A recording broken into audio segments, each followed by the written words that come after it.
Bonjour à tous. Alors, merci beaucoup Florent pour l'invitation à présenter aujourd'hui en français à la conférence. Donc, je vais essayer de trouver...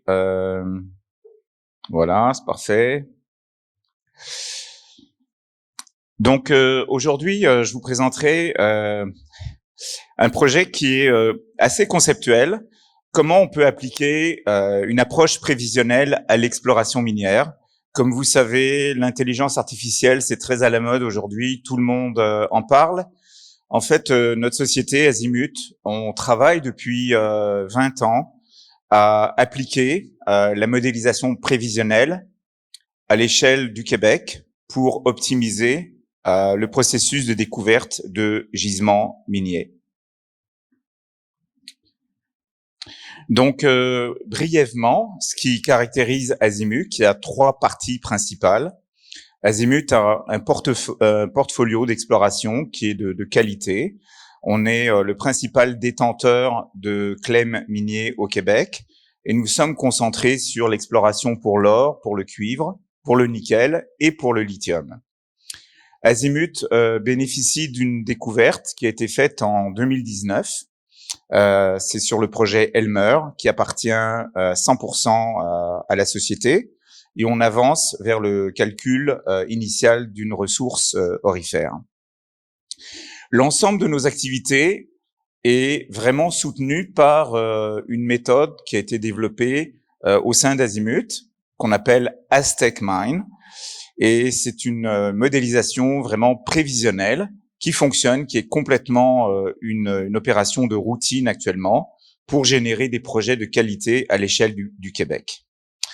Le portfolio d'Azimut, c'est très simple, c'est essentiellement concentré à la baie James, avec évidemment le projet Elmer, qui est un projet aurifère, projet lithium, avec 13 blocs de Clem, James Bay Nickel, avec 111 blocs de Clem, et dans le Grand Nord du Québec, avec les projets REX et REX Sud, où on est en partenariat avec Sochem.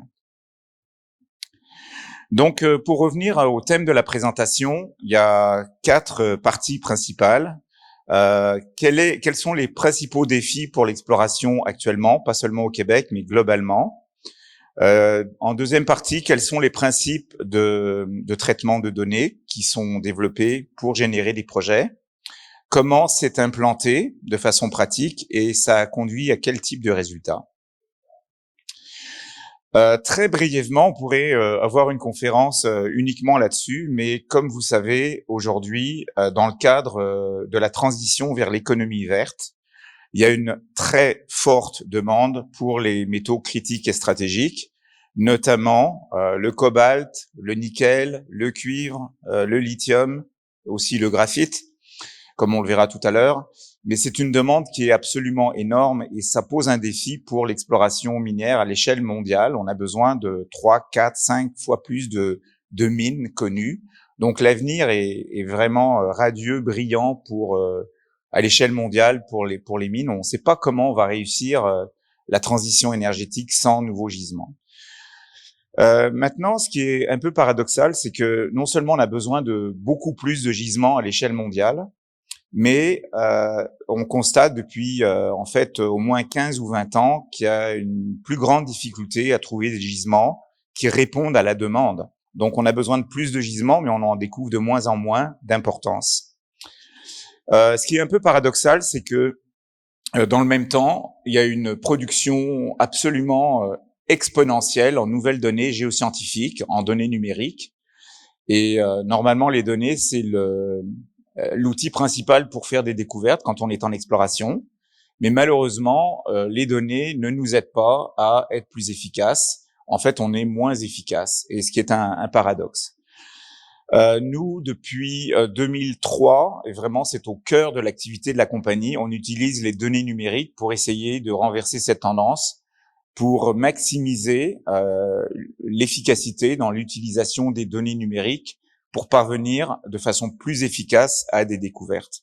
Donc, Azimut utilise un procédé numérique de traitement de données géoscientifiques pour optimiser, pour augmenter les probabilités de découverte. Puis cette approche a été développée à l'échelle du Québec. Et là encore, de façon très claire, le Québec est reconnu à l'échelle mondiale comme ayant une des meilleures bases de données géoscientifiques pour l'exploration. C'est vraiment exceptionnel. Le Québec est cité partout dans le monde pour ça. Donc les principes de traitement, c'est assez. Le principe est assez simple. Il y a beaucoup de paramètres numériques qui sont utilisables, donc qui sont rassemblés dans une base de données qui a été entièrement structurée à l'échelle du Québec, et on essaye d'extraire la signature statistique des gisements, des gîtes et des indices connus avec à partir de l'ensemble de la base de données numérique qui est connue.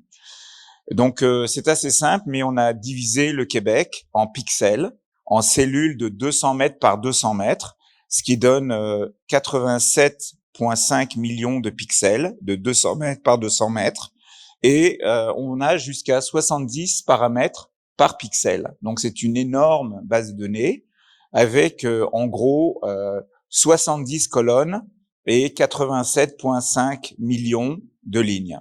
Donc c'est une grande matrice qui est utilisée pour extraire la signature statistique des gîtes, des gisements et des indices qui correspondent à quelques types qui sont pour nous d'intérêt, et pour s'en servir pour identifier des nouvelles cibles qui n'ont jamais été explorées, jamais reconnues et jamais explorées. La méthode, donc, c'est une grande base de données, 500 mégabytes, 500 gigabytes. Puis au niveau de la méthodologie, c'est vraiment c'est non interprétatif. C'est relié uniquement à des données numériques mesurées. Il n'y a pas d'interprétation. C'est fait selon des mailles régulières, donc c'est pas patchy si vous voulez, c'est pas disloqué, c'est pas une base de données qui est disloquée, mais qui est répartie à l'échelle du Québec. Ça ne prend en compte aucune donnée interprétative. Il n'y a pas de pondération, on préfère pas un paramètre plutôt qu'un autre. C'est entièrement data-driven. C'est vraiment les données qui parlent par elles-mêmes et qui permettent d'extraire une signature spécifique. Donc il y a une large partie de ces traitements qui sont des procédures automatisées, mais on a un plein contrôle sur la façon dont le traitement est effectué. Les échelles d'analyse, c'est très important, là encore, pour extraire, pour reconnaître des cibles d'importance qui peuvent correspondre à des gisements, ou en tout cas à des systèmes minéralisés. Ce qui est très important, c'est d'avoir une vision régionale et pas locale. Plus on regarde de loin, plus on a la chance potentiellement de reconnaître des systèmes qui sont importants. Donc, ça permet aussi de trier entre des anomalies qui sont marginales ou des anomalies qui sont vraiment majeures, mais des fois qui sont tellement importantes qu'on les reconnaît pas. On est au milieu de ces systèmes-là et on les voit pas parce qu'ils sont trop gros. Donc, les données qui sont utilisées, et là encore, c'est vraiment important de se concentrer là-dessus.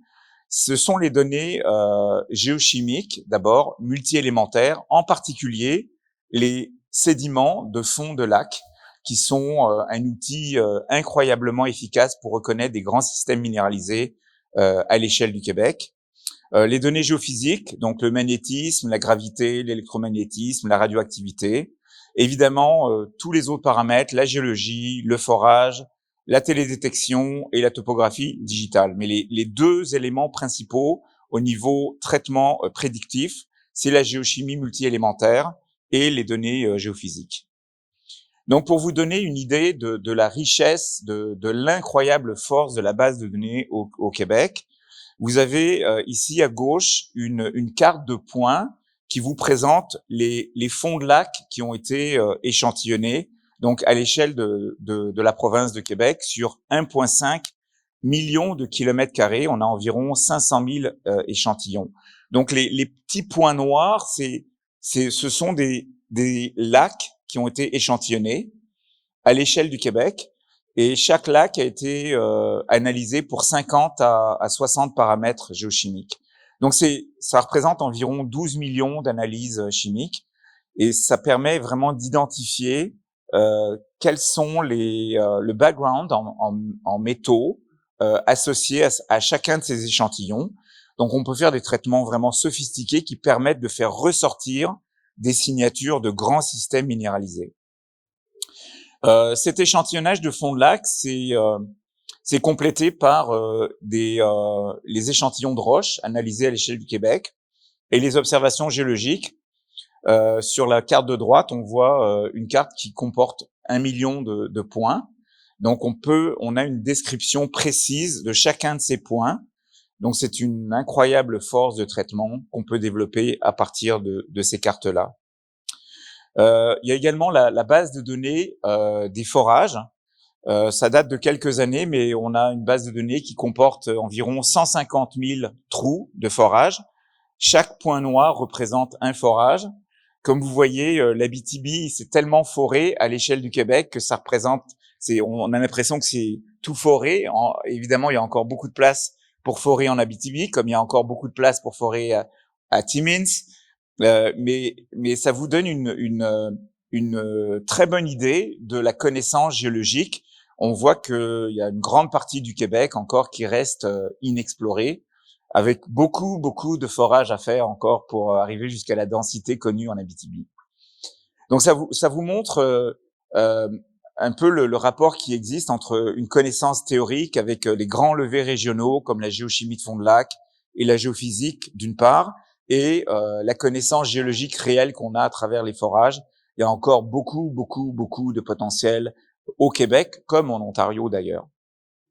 Les données géophysiques sont super importantes. On a une incroyable couverture géophysique également au Québec qui est numérisée.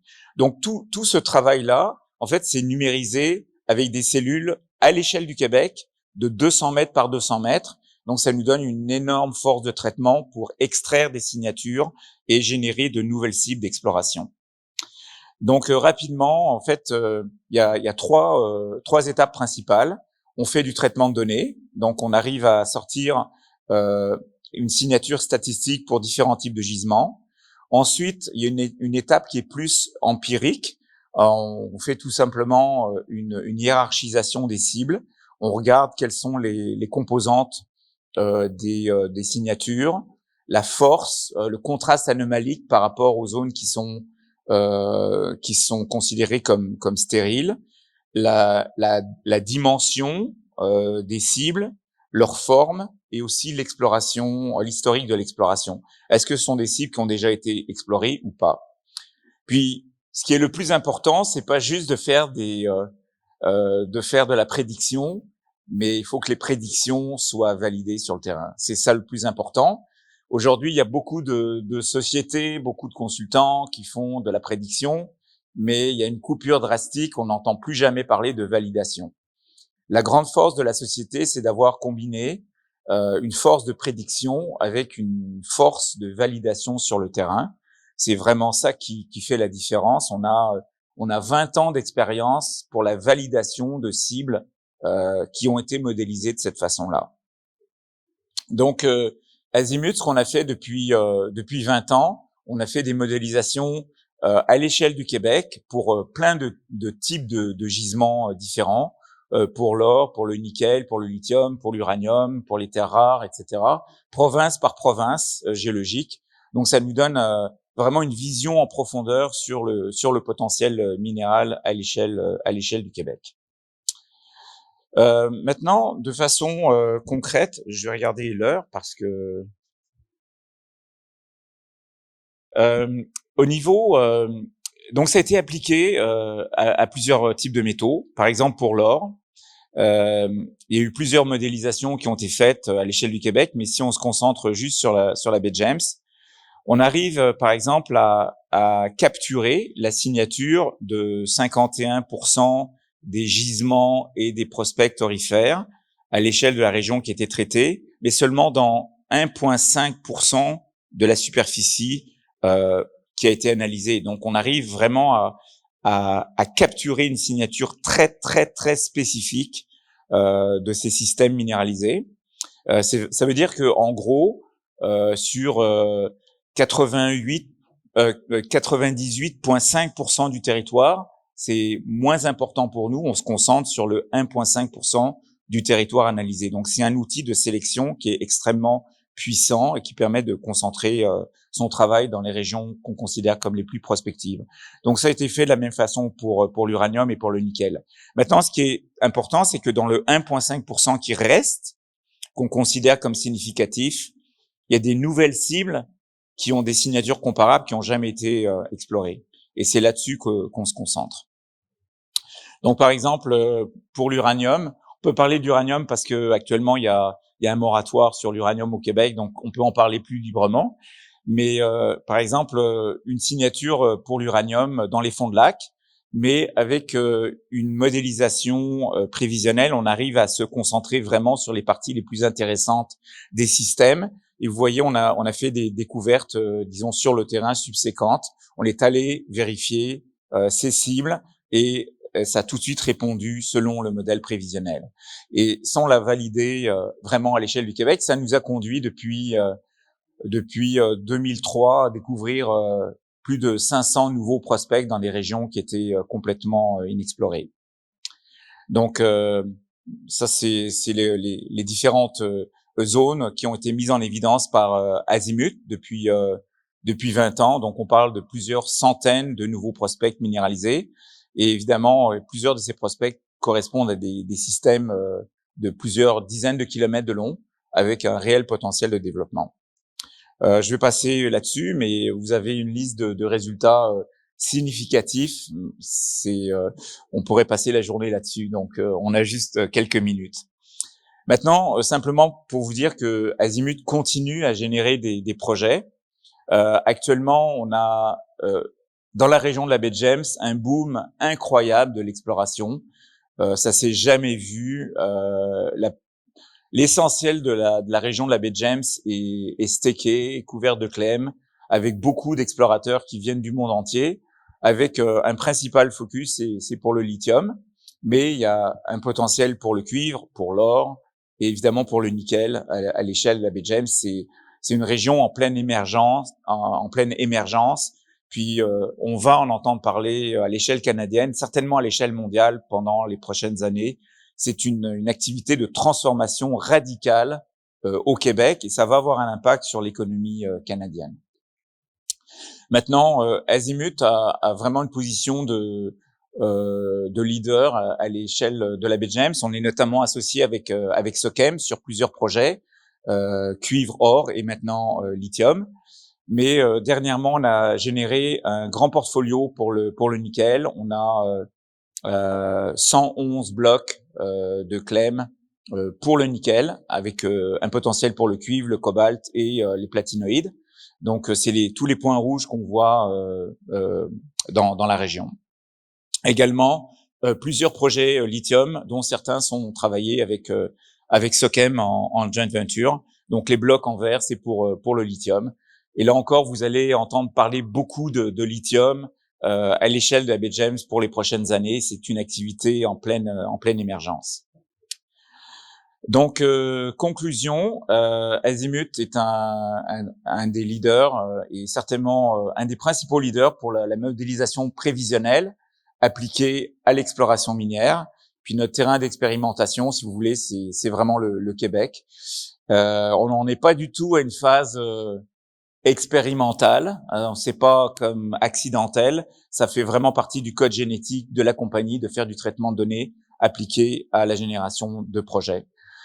Donc c'est via un système qu'on appelle Aztec Mine, qui est vraiment ce qu'on appelle une boîte blanche, c'est-à-dire c'est un système de traitement de données, mais qui est complètement sous notre contrôle, à la différence de l'intelligence artificielle où il y a des pans entiers qui échappent au contrôle des gens qui vont recueillir les résultats. Là, vraiment, c'est un système de traitement de données qui est très efficace, mais qui est sous notre contrôle. On comprend exactement ce que l'ordinateur, ce que la machine fait. Donc, ça a conduit à valider en fait ce système-là avec la découverte de plus de 500 prospects, avec des systèmes minéralisés d'importance. Ça nous a conduit également à développer de très nombreuses ententes. Depuis 20 ans, la société a généré 35 ententes de partenariat avec 19 compagnies différentes, incluant 14 ententes avec des compagnies seniors, incluant Rio Tinto avec 3 ententes, Newmont 2 ententes, IAMGOLD 2 ententes, Hecla Mining 2 ententes, Sochem 2 ententes stratégiques importantes, et enfin une des principales compagnies minières européennes, une compagnie polonaise, KGHM. Donc, puis on a de nouvelles initiatives là au niveau pour le nickel et pour le lithium à la baie James. Donc voilà, merci beaucoup.